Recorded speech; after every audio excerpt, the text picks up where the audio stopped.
Today we're cooking harbor pollock. I'm Zachary Fowler and you're watching the Catch and Cook Kitchen.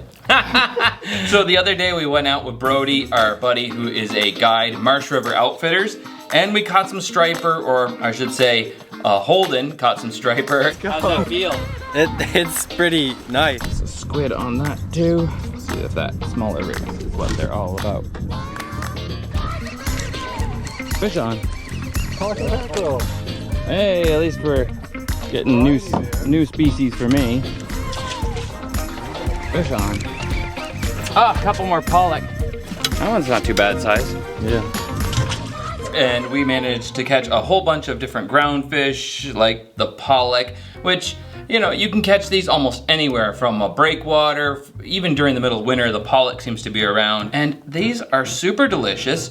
Pollock is sold in the stores all over the place, and these smaller ones are just as good, and we're gonna cook them up for you. Real simple. One of my favorite recipes that I found last year. I didn't know that it could be so good and so easy. In fact, it's better than good. So let's clean these and then make something delicious.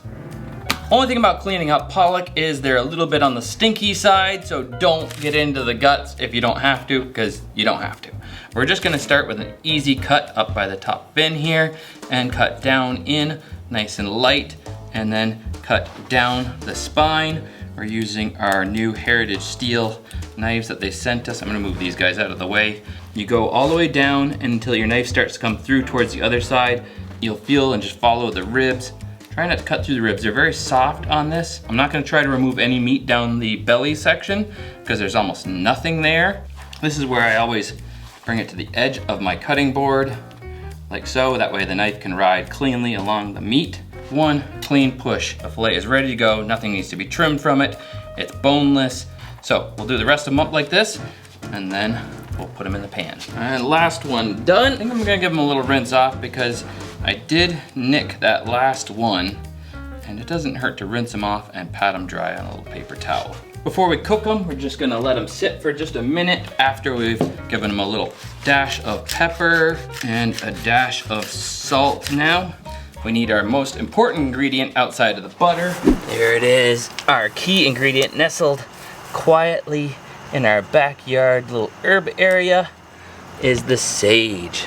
The sage brown butter is the key to the most simple, delicious fish you could ever imagine. So we'll grab a couple sprigs of this, just pinching them off the top of the plant so that the plant will fill out a bit more, and we'll have more of that for next time. So we'll pull out our handy dandy, which I've been falling more and more in love with because the temperature control on the induction plates are so good. Ever since I put one of those in my tiny house, I've been loving it. Put it on medium, hit start, pop this guy on there, get the pan warm before you put your butter and your other stuff into it. While that's warming up, we can prep up some of these radishes and cucumbers. We're gonna make a nice little salad. That's starting to get warm, and put some butter to it. We want our brown butter browning, but not burning and getting all gnarly on us. Oh, sick burn. Put the leaves in. We'll let those flavor that butter for a minute before we put the fish on top.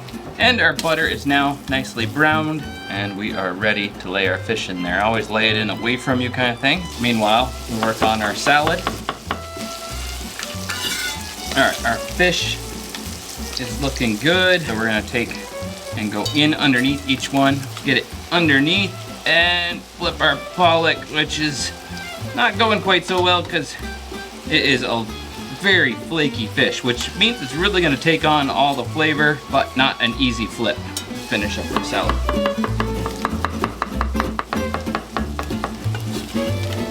We'll plate that first stuff that we did and finish our salad off. Just a little bit of this white dressing vinegar, nothing special. Put some of that on there, and we're gonna go with some of this maple syrup, which I made myself. And as you can see, I kind of overboiled it so it's crystallized at the bottom to add a little sweet to it. Not a lot. Olive oil and a good bit of pepper and a bit of salt. And we'll give that a stir. Give that a try, see how that is.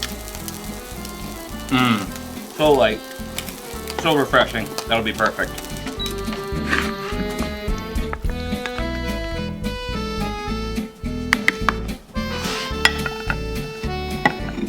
There it is. Good as can be. Let's give it a go. Lord, thank you for the fish catch. Bless this to our body in Jesus' name, amen. Yes. Got a piece of fish, nice little crispy bottom on that one. Look at that. Mmm.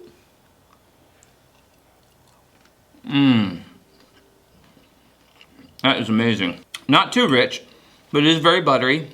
And our sage leaf. Oh.